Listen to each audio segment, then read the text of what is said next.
Hello students, welcome back to Shubham lecturer channel. तो student, इस video में हम 12th केमिस्ट्री का एक बहुत ही इंपॉर्टेंट नियम पढ़ेंगे जिसका नाम है हेनरी का नियम। स्टूडेंट, ये सॉल्यूशन यानी कि विलयन चैप्टर का एक बहुत ही महत्वपूर्ण नियम है जो कि आपके बोर्ड एग्जाम के लिए बहुत ही इंपॉर्टेंट है। तो देखिए, हम इस वीडियो में पढ़ेंगे कि हेनरी का नियम है क्या, चित्र की सहायता से हेनरी के नियम को समझेंगे और हेनरी के नियम का सूत्र भी समझेंगे। यानी कि हेनरी के नियम की पूरी जानकारी आपको इस वीडियो में दी जाएगी। तो वीडियो को लास्ट तक देखते रहें, हम साथ में लिखेंगे, चित्र को अच्छे से समझेंगे ताकि आप एक बार अगर देख लें तो कभी भूलें ना। तो देखिए, हेनरी का नियम जिसे हम इंग्लिश में कहते हैं हेनरीज लॉ। तो हेनरी का नियम आखिर उन्होंने दिया क्यों, यानी कि किसके संबंध में दिया? तो हेनरी जी ने किसी गैस की द्रव में विलयता के संबंध में एक नियम दिया जिसे हम कहते हैं हेनरी का नियम। यानी कि कोई गैस किसी द्रव में किस प्रकार से घुलती है उसी के संबंध में उन्होंने ये नियम दिया था। ठीक है, तो देखिए हम लोग लिखते हैं यहाँ पर, छोटा सा नियम है। तो देखिए, हेनरी के नियमानुसार, हेनरी के नियम के अनुसार, ठीक है। तो हेनरी के नियम के अनुसार उन्होंने क्या बताया, चलिए नीचे से लिखते हैं, स्टार्ट करते हैं। अच्छे से समझिएगा तभी आपके समझ में आएगा। उन्होंने बताया कि स्थिर ताप पर, ठीक है, ताप जो है वो स्थिर है, स्थिर ताप पर किसी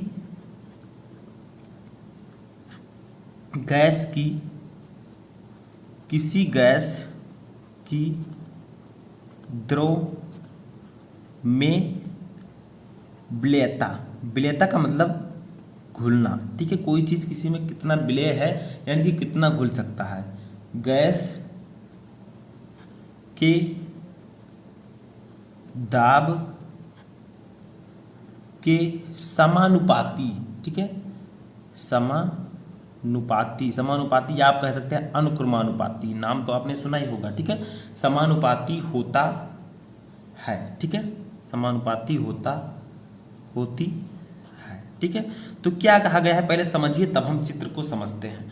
देखिए क्या कहा गया है कि स्थिर ताप पर किसी गैस की द्रव में विलयता, ठीक है, गैस के दाब के समानुपाती होती है। यानी कि कोई गैस किसी द्रव में कितना घुलती है वो उस गैस के दाब पर निर्भर करता है। जितना ज़्यादा आप गैस पर प्रेशर लगाएंगे उतना ज़्यादा वो द्रव में घुलेगी। जैसे एग्जाम्पल्स हम इसका चित्र समझते हैं। मान लीजिए ये एक पात्र है, ठीक है, ये क्या है,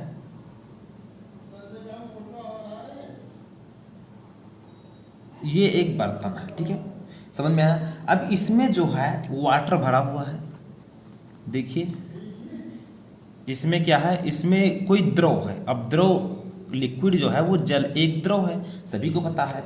तो मान लीजिए इसमें क्या है, इसमें जल है, ठीक है। तो हम लिख देते हैं साइड में, ये जल भरा हुआ है, ठीक है। अब हमने क्या कहा कि स्थिर ताप पर किसी गैस की द्रव में विलयता, तो द्रव तो हमने ले ली, जल।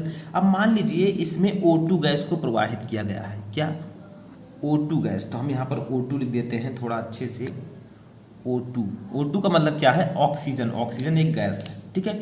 तो ऑक्सीजन के गैस को इसमें छोड़ा गया, देखिए इसमें छोड़ा गया। अब क्या कहा गया है कि किसी गैस की स्थिर ताप पर किसी गैस की द्रव में विलयता, तो अगर इस O2 को इस जल में घोलना है तो जितना ज़्यादा आप ऊपर से प्रेशर लगाएंगे उतना ज़्यादा ये O2 इस गैस में घुलेगी। यानी कि जो प्रेशर होगा वो किसके अनुक्रमानुपाती होगा, घुली हुई गैस की मात्रा के अनुक्रमानुपाती होगा। समझ में आया? जैसे देखिए ये एक पात्र है, इसमें जल भरा हुआ है, अब हमने इसमें ऑक्सीजन भी भर रखा है, ठीक है। अब ऊपर से यहाँ से मान लीजिए हम जितना प्रेशर लगाते हैं नीचे की तरफ, ये ऑक्सीजन उस जल में उतना ही ज़्यादा घुलेगी। यानी कि जितना हम प्रेशर लगाएंगे उतना ऑक्सीजन जो गैस है वो जल में घुलेगी, ठीक है। तो घुली हुई गैस की जो मात्रा होती है वो प्रेशर पर निर्भर करती है, ठीक है। जितना हम दाब ऊपर से लगाएंगे उतना जल में ये आपका गैस घुलेगा, यानी कि द्रव में गैस घुलेगा। समझ में आया? तो किसी गैस की जो द्रव में विलयता होती है, घुलने की जो शक्ति होती है वो उसके गैस के दाब के समानुपाती होती है। यानी कि जितना हम दाब लगाएंगे उतना ज़्यादा ऑक्सीजन जल में घुलेगा। समझ में आया? तो इसी प्रकार से कोई भी लिक्विड आप ले सकते हैं, कोई भी गैस ले सकते हैं, जितना हम दाब लगाएंगे उतना ज़्यादा आपका लिक्विड और गैस आपस में विलय होंगे उतना ही ज़्यादा घुलेगा। तो इसका सूत्र समझते हैं। तो आप लोग चिंता मत कीजिएगा, अभी सब कुछ आपको और भी अच्छे से समझ में आ जाएगा। तो मान लीजिए, ठीक है, यदि घुली हुई गैस की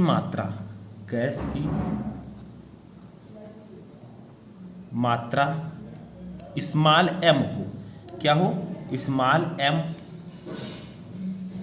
हो, और गैस का दाब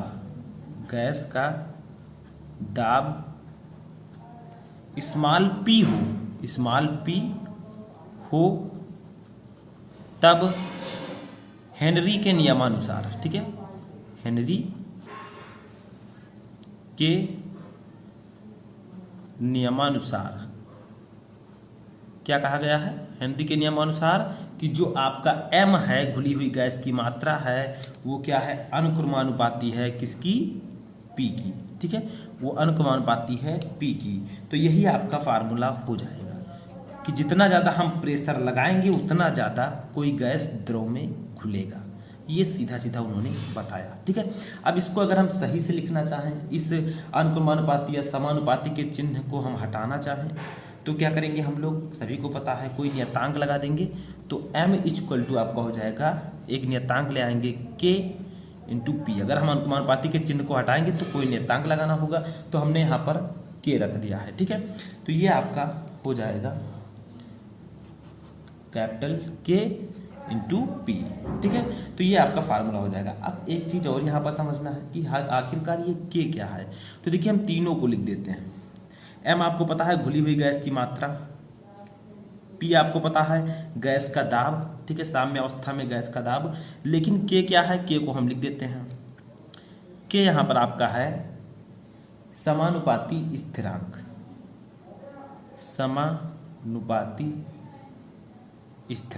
ठीक है, K आपका समानुपाती स्थिरांक है। तो समझ में आया हेनरी का नियम।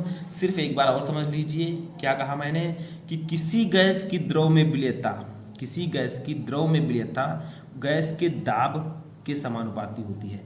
यानी कि जितना ज़्यादा हम दाब लगाएंगे उतना ज़्यादा गैस द्रव में घुलेगा, ठीक है। समझ में आया, कोई दिक्कत नहीं होनी चाहिए। तो आई होप कि आपको हेनरी का नियम अच्छे से समझ में आ चुका होगा। सूत्र भी सेम वही है, घुली हुई गैस की मात्रा जो होती है वो अनुक्रमानुपाती होती है पी के। जितना ज़्यादा प्रेशर हम गैस पर लगाएंगे वो उतना ही ज़्यादा द्रव में विलय होगी।